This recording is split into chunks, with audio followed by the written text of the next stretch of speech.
Dans cette vidéo, on va parler des AirTags. Donc les AirTags, vous le savez, peut-être ou peut-être pas, ce sont des petits trackers pour mettre sur vos objets que vous ne voulez pas perdre. Et de la même manière, pour retrouver votre iPhone, votre iPad, votre Mac, vous allez sur l'application localisée et vous faites sonner le produit. L'AirTag, ça fonctionne de la même manière et donc ça permet de localiser n'importe quel produit qui n'est pas connecté. Ça peut être un porte-monnaie, un portefeuille, je sais pas, n'importe quel produit finalement qui est assez gros pour avoir ça sans que ce soit moche et sans que ça prenne trop de place quoi. On a donc trois manières de le faire fonctionner. On a la première manière qui est juste de le localiser, donc avec tout l'écosystème d'Apple qui fonctionne. Chaque iPhone de n'importe quel pays ou de n'importe quelle personne localise ce AirTag. Donc en gros l'AirTag envoie des données Bluetooth et qui vont ensuite faire une chaîne pour remonter jusqu'à vous. Et ça fonctionne plutôt bien parce que tout le monde, il y a des milliards d'iPhone, même d'autres produits Apple qui sont dans le monde, et donc ça fonctionne super bien. Donc voilà, ça c'est la première méthode. Ensuite il y a une deuxième méthode, c'est d'émettre un son, le plus classique et peut-être le plus précis, même si non, parce qu'on va voir qu'il y a une autre fonction. Donc là, émettre un son, bah ça fonctionne plutôt bien. Voici le son, vous l'entendez, il est plutôt cool et on l'entend assez fort pour un produit de cette taille. Et donc la dernière solution, ma préférée, qui fonctionne que à partir des iPhone 11 qui ont la puce U1, c'est donc de localiser précisément le produit. Mais quand je dis précisément, c'est vraiment précisément à quelques centimètres près quoi. Donc en fait, le produit est caché par exemple, ou il est perdu. Vous lancez cette option et là l'iPhone va se servir de AirKit, de l'accéléromètre, etc. C'est donc ma fonctionnalité préférée de ce produit.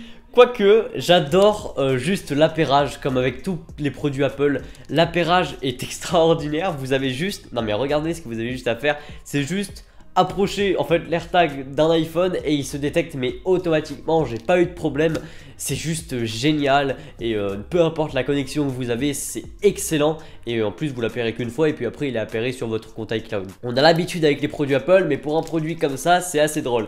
D'ailleurs cet AirTag là, je l'ai mis avec une protection Belkin, une protection que vous pouvez trouver dans la 13,90 € il me semble, donc 14 € sur le site d'Apple. Je vais pas l'enlever parce que c'est un peu compliqué, mais vous savez à quoi ressemble un AirTag. Et regardez, j'ai mis un petit alien dessus, c'est très mignon. Et donc voilà, c'est vraiment un produit excellent. Un truc qui me plaît un peu moins, et au début je comprenais pas trop et j'ai appris à le comprendre, c'est le choix de la pile. Parce que vraiment cet AirTag fonctionne avec une pile, les mêmes piles que vous pouvez avoir dans certaines balances, vraiment une pile ronde, classique, plate. En fait c'est juste que l'AirTag il est parfait pour, attendez je vais le chercher, il est parfait pour aller avec MagSafe. Et en plus bah c'est aimanté, c'est juste incroyable parce que c'est exactement la même taille.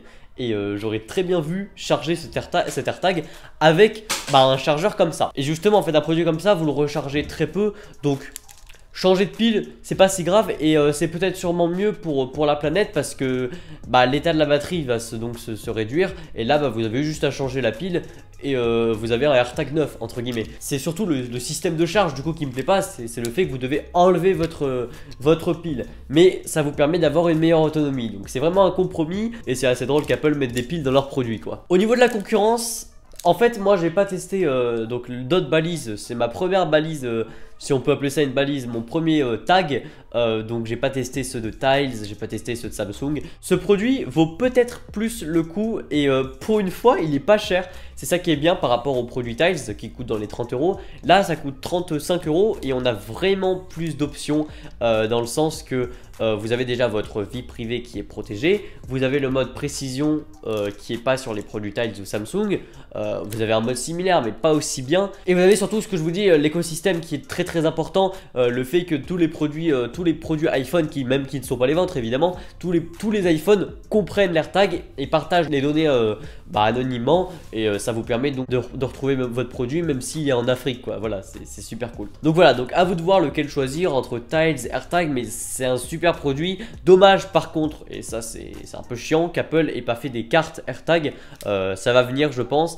Mais dommage, Tiles l'a fait, il existe, ou Tiles ou notre marque ont fait, je sais plus si c'est Tiles, mais des cartes AirTag que vous pouvez mettre dans votre porte-monnaie, c'est plus fin. Et j'ai vu une personne d'ailleurs qui l'a fait sur YouTube. En tout cas, ce produit, je l'adore, vous l'aurez compris dans cette vidéo, c'est ma première balise et j'adore, elle me suit partout. Bon, un peu moins en ce moment parce qu'avec le Covid, on peut pas trop bouger, mais Je trouve vraiment que c'est une super idée de la part d'Apple. Et c'est vrai que Apple s'aventure de plus en plus dans des domaines qui ne sont pas à eux, quoi. Et par contre, du coup, ils prennent trop le marché, ils ferment un peu à Tiles, etc. Même l'accès à la puce U1, etc. pour Tiles, c'est un peu compliqué. Voilà.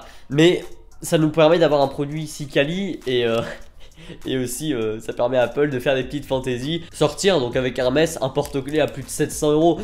Évidemment c'est du luxe, mais ce produit là n'est pas cher, et si vous en avez besoin, achetez-le. Je vous dis, c'est super quoi. Bon, en conclusion, est-ce que vous devez acheter ce produit? Je peux pas vous donner la réponse parce que j'ai pas testé Tile, Samsung encore une fois, mais je sais que si vous avez un produit Apple, n'hésitez pas. Vraiment, c'est comme ça avec tous les produits Apple, n'hésitez pas si vous avez un produit Apple. Et si vous en avez l'utilité et le budget. Et d'ailleurs, je vous ai montré, les AirTags sont aimantés. Enfin, ce AirTag, mais voilà, les AirTags sont aimantés. Et donc, ça peut être pratique, même si l'aimant n'est pas puissant. Donc, faites attention, ne le mettez pas sur un vélo aimanté. Il va tomber, donc c'est sûr. Et donc, voilà, j'espère que cette vidéo vous a plu. J'espère que cette vidéo sur ce AirTag vous a aidé sur l'achat ou non de ce produit. Même si c'est pas un produit qui coûte trop cher. Mais j'espère que ça vous a aidé. Je vous conseille de partir, si vous en avez besoin de beaucoup, à 120 € les 4. Ou sinon, prendre qu'un comme moi pour tester et en acheter de plus en plus, même si ça coûtera plus cher. En tout cas, abonnez-vous, likez la vidéo, commentez-la et on se retrouve dans une prochaine. Allez, salut!